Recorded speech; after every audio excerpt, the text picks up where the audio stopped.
آپ دیکھا stock market میں بہت زیادہ بہتری ہوئی. پھر IMF ساتھ آ گیا, IMF کے ساتھ مل کے ریفارم کا ایک ایجنڈا جو ہے وہ ڈرائیو ہو رہا ہے. پھر پازیٹیوٹی آئی, IMF کی طرف سے اچھے اسٹیٹمنٹس آ رہے ہیں.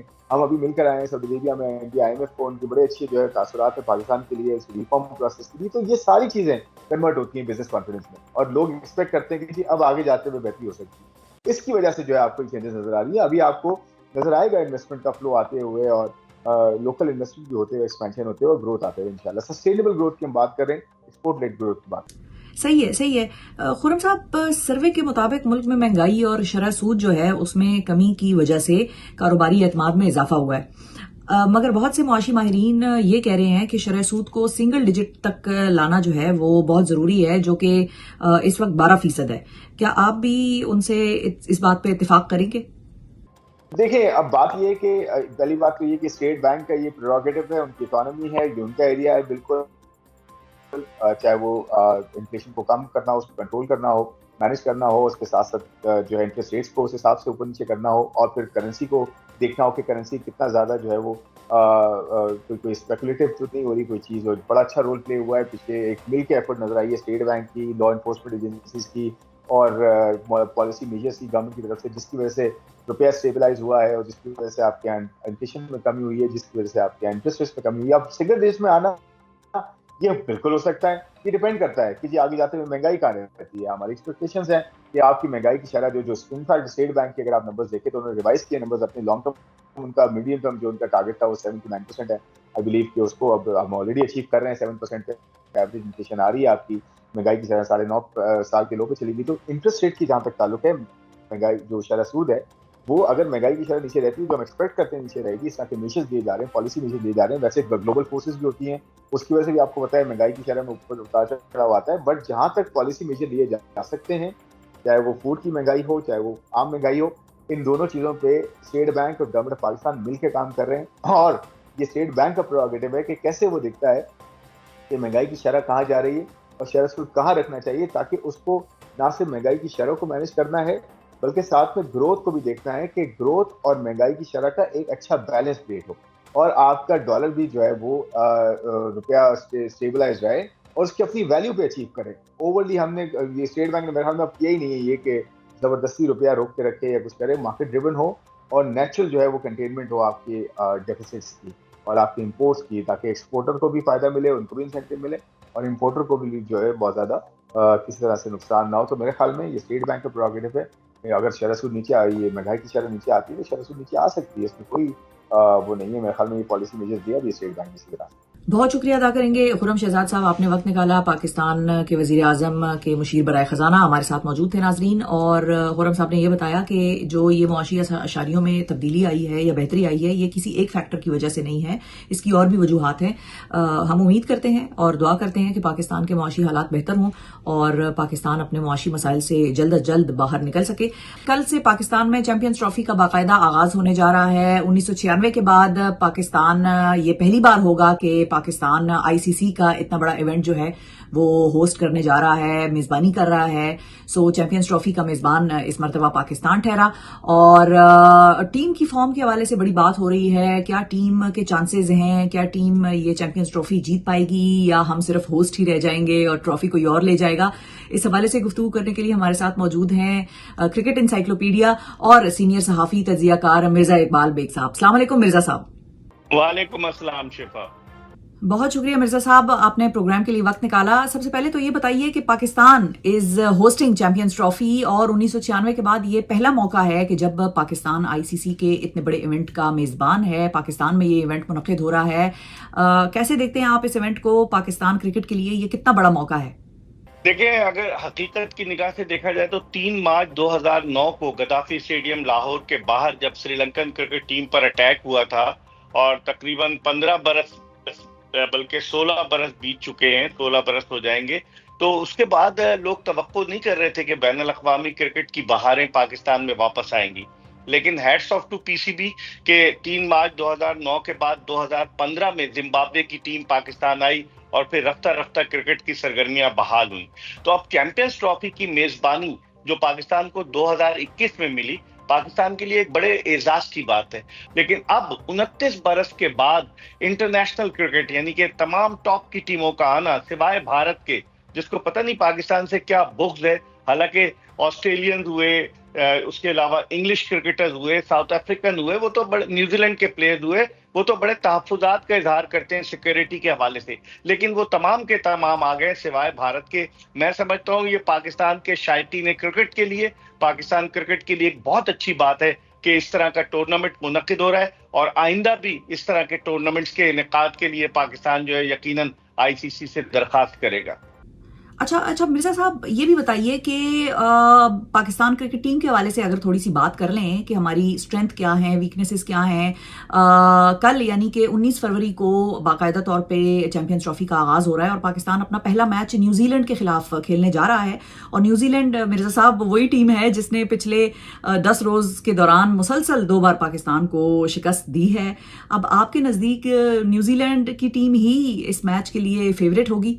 دیکھیں کرکٹ میں تو کچھ نہیں کہا جا سکتا، اور پاکستانی کرکٹ ٹیم شفا ایک ایسی ٹیم ہے جو کبھی خوشی دیتی ہے کبھی غم، انپریڈکٹیبل ٹیم کہلاتی ہے پاکستان کی. تو آپ نے ناصر حسین کے کامنٹ سنے ہوں گے کہ 1 مومنٹ اپ 1 مومنٹ ڈاؤن، تو کچھ پتہ نہیں ہے پاکستان کا. یہ اس میں کوئی شک نہیں کہ گزشتہ 7 دن میں 2 مرتبہ نیوزی لینڈ نے پاکستان کو ہرایا، لاہور میں 78 رن سے اور پھر کراچی میں 5 وکٹوں سے. کراچی والی وکٹری نیوزی لینڈ کی بڑی امپورٹنٹ ہے، وہ مورال بوسٹر ہے کیوی ٹیم کے لیے. تو میں سمجھتا ہوں تھوڑا سا ایڈوانٹیج نیوزی لینڈ کو ہوگا، کیونکہ پاکستان انڈر پریشر اور پاکستان کا کمبینیشن نہیں بن پا رہا. جس طرح دنیا کی دیگر ٹیمیں اچھے کمبینیشن کے ساتھ آ رہی ہیں، ہمارے پاس ایک اسپنر ہے 11 بہنوں کا اکلوتا بھائی ابرار احمد، وہ جو ہے اسپن بالنگ کا بوجھ اپنے ناتواں کاندھوں پہ اٹھائے ہوئے. ہمارے پاس ایک اوپنر ہے فخر زمان جو ریگولر اوپنر ہے. تو ہمارا کمبینیشن اتنا اچھا نہیں ہے. اس کے باوجود اب چونکہ بابر اعظم سے اننگز اوپن کرا رہے ہیں، تو اس کے باوجود توقع کی جا رہی کہ پاکستانی جب ڈاؤن ہوتے ہیں نا تو ایک دم سے پھر اٹھتے ہیں. مجھے اچھی طرح سے یاد ہے 2017 کی چیمپئنز ٹرافی جو پاکستان جیتا، میں انگلینڈ میں تھا، پہلا میچ پاکستان بھارت سے ہار گیا. سب نے کہا کہ اب یہ ٹیم تو گئی، لیکن کیا اس نے کم بیک کیا، سیمی فائنل میں انگلینڈ کو ہرایا، فائنل میں بھارت کو ہرایا. تو آپ اس ٹیم سے کچھ بھی توقع کر سکتے ہیں، لیکن اگر گراؤنڈ ریالٹی کی بنیاد پر آپ دیکھیں تو میں سمجھتا ہوں کہ اس وقت نیوزی لینڈ کا اپر ہینڈ ہے. نیوزی لینڈ کی ٹیم بیلنسڈ ہے، بیٹنگ، بولنگ، فیلڈنگ تینوں شعبوں میں، اور ہماری ٹیم بکھری ہے. اب دیکھیں یہ کل اکٹھے ہوتے ہیں اور اچھا پرفارم کرتے ہیں. ہر کوئی یہ چاہتا ہے کیونکہ یہ بڑا امپورٹنٹ میچ ہے. اگر خدا نہ خواستہ پاکستان یہ میچ ہار جاتا ہے تو پھر پاکستان پہ دباؤ ہوگا، کیونکہ پاکستان کو پھر ٹریول کرنا ہے دبئی، جہاں بھارت ہمارا منتظر ہوگا 23 فروری کو، اور اس سے پہلے بھارت ایک میچ بنگلہ دیش کے خلاف دبئی میں کھیل چکا ہوگا. تو اس صورت میں تھوڑا سا اس کے پاس ایڈوانٹیج ہوگا. لیکن آئی ہوپ، مجھے امید ہے کہ پاکستانی کرکٹر جو ہے ہمیں مایوس نہیں کریں گے. اچھا مرزا صاحب آپ نے ٹیم کمبینیشن کی بات کی ہے تو ذرا سلیکشن کے حوالے سے بھی بات کر لیں، کیونکہ سلیکشن کے حوالے سے بھی بڑی بات ہو رہی ہے. اور خوشدل شاہ سمیت فہیم اشرف کی اسکواڈ میں جو سلیکشن ہے، شمولیت ہے، اس پر مسلسل سوال اٹھائے جا رہے ہیں. آپ کے نزدیک کیا یہ غلط سلیکشن ہے، اور کیا اس کا نقصان اس ٹورنامنٹ کے دوران پاکستان کو ہو سکتا ہے؟ دیکھیں شفا، اب تو سانپ نکل گیا، لکیر پیٹنے کا کوئی فائدہ نہیں. میں حیران ہوتا ہوں کہ اتنے لوگوں پر مشتمل سلیکشن کمیٹی نے کس طرح کی ٹیم منتخب کی ہے. کیا ان کی آنکھوں پر پٹی بندھی ہوئی تھی؟ کیا ڈیٹا اینالسٹ نے؟ یہ سب پیسے لے رہے ہیں، یہ پیڈ ہیں، یہ والنٹیئرلی فی سبیل اللہ کام نہیں کر رہے. تو ان کی ذمہ داری تھی. کیا ڈیٹا اینالسٹ نے نہیں بتایا تھا کہ اس طرح کی جو کنڈیشنز ہوں گی پاکستان دبئی میں، وہاں اسپنرز کامیاب ہوں گے؟ اور آپ خوشدل شاہ کو لوگ کہتے ہیں کہ وہ کپتان محمد رضوان کی پرچی ہے، ان کی ریکمنڈیشن پر آئے ہیں. کچھ لوگ کہتے ہیں کہ فہیم اشرف جو ہے وہ سابق وزیر اعظم نواز شریف صاحب کی ریکمنڈیشن پر آئے ہیں. تو اگر آپ کسی کو خوش کرنے کے لیے پاکستان کی ٹیم منتخب کریں گے تو یہ زیادتی ہے. میں سمجھتا ہوں یہ پاکستان کی ٹیم ہے. 24-25 کروڑ عوام کے دل اس ٹیم کے ساتھ دھڑکتے ہیں، اور جو پاکستان نے سلیکشن کیا اس پر میں تو کیا ہر کوئی تنقید کر رہا ہے. لیکن اب چونکہ اب ہمیں ان کو سپورٹ کرنے کی ضرورت ہے. جو ہوا تو ہوا. اچھا مرزا صاحب ایک اور بات بتائیے کہ آج جو پاکستان ٹیم کے کپتان ہیں محمد رضوان، انہوں نے پریس کانفرنس کی، اور اس پریس کانفرنس میں انہوں نے یہ اعلان کیا کہ بابر اعظم ہی اوپن کریں گے. تو کیا بابر اعظم ہی سے اوپننگ کروانا یہ ایک وائز ڈیسیجن ہے، یہ ٹھیک فیصلہ ہے؟ کیونکہ ٹرائی سیریز میں تو ہم نے دیکھا بابر اعظم اس نمبر پر اتنے کامیاب تو نہیں ہو پائے. دیکھیں بابر نے اپنے کیریئر میں نے اس کا پہلا ون ڈے بھی کور کیا ہے مئی 2015 میں جو اس نے زمبابوے کے خلاف کھیلا تھا. اپنے کیریئر میں بابر نے اس ٹرائی سیریز سے قبل صرف 2 مرتبہ اننگز اوپن کی تھی اور دونوں مرتبہ وہ فیل ہوا تھا. جو زیادہ تر رنز بابر نے کیے ہیں وہ نمبر 3 پہ 1 ڈاؤن پوزیشن پر کیے ہیں. اور مجھے لگ رہا ہے کہ بابر بھی ریلکٹنٹ تھا کہ اننگز اوپن کرنے کے لیے. جس طرح آج پریس کانفرنس میں رضوان نے کہا کہ نہیں جی ہم تو بابر کے ساتھ جائیں گے. بعض لوگوں نے یہ تجویز دی تھی کہ رضوان چونکہ وائٹ بال کرکٹ میں T20 میں اننگز اوپن کرتے چلے آئے وہ خود اننگز اوپن کریں, یا پھر یہ لوگ سوچ رہے تھے کہ سعود شکیل سے اننگز اوپن کرائیں. لیکن اب مجبوری ہے اور بابر اعظم آپ کا مین بیٹسمین ہے. آپ دیکھیں دنیا کے جتنے بھی ٹاپ کے بیٹسمین ہیں وہ 1 ڈاؤن پوزیشن پر آتے ہیں. نیوزی لینڈ کے کین ولیمسن کی ایگزامپل لے لیں کہ جو بوجھ سنبھالتے ہیں. آپ بابر اعظم کو اوپنر بنا کر آپ کیا تجربہ کرنا چاہ رہے ہیں, یہ بھی حیرت کی بات ہے. لیکن اب مجبوری ہے, آج رضوان نے کلیئر کر دیا, ورنہ یہ افواہیں گشت کر رہی تھی کہ شاید بابر 1 ڈاؤن پر آئے, لیکن انہوں نے کہہ دیا کہ بابر اعظم اننگز اوپن کریں گے. تو اب دعا کریں کہ وہ کچھ کریں, کیونکہ 3 میچوں میں انہوں نے صرف 68 رنز بنائے تھے ایز این اوپنر جو ٹرائی سیریز کے میچز تھے. تو اب دیکھیں کیا ہوتا ہے, لیکن توقع تو کی جا رہی ہے کہ ایک اچھا بیٹسمین جو آؤٹ آف فارم ہے اس پر آپ پریشر ڈال لیں, اس کو اننگز اوپن کرا کے دعا کریں کہ وہ پرفارم کر سکے. اچھا مرزا صاحب ایک اور بات بھی بتائیے کہ پاکستان کی ٹیم یہ آخری اوورز میں ان کی بولنگ یکدم اتنی کمزور کیوں ہو جاتی ہے؟ مطلب ہم نے یہ دیکھا ہے کہ ٹرائی سیریز کے میچز میں پاکستان کے جو آخری اوورز رہے ہیں اس میں تو بولرز ایسے دبا دب رنز دیتے ہیں کہ جس کی کوئی انتہا نہیں ہے. مطلب 100 رنز دے دیتے ہیں, پوری سینچریاں اگلا بنا لیتا ہے ہمارے آخری اوورز کے جو بولرز بولنگ کراتے ہیں. اس کی کیا آپ کو وجہ سمجھ آ رہی ہے؟ دیکھیں میرے خیال میں بولرز فوکس نہیں کر پا رہے. جیسے اب حارث رؤوف تھے, انہوں نے آسٹریلیا میں آؤٹ کیا, زبردست پرفارمنس دی. ساؤتھ افریقہ میں کوئی وکٹ نہیں لی. نسیم شاہ کی فٹنس پر کوسچن مارک تھا کہ وہ فلی فٹ ہیں یا نہیں. شاہین شاہ افریدی نے ساؤتھ افریقہ کی ٹیسٹ سیریز اسکپ کی, وہ بنگلہ دیش پریمیئر لیگ کھیلنے چلے گئے.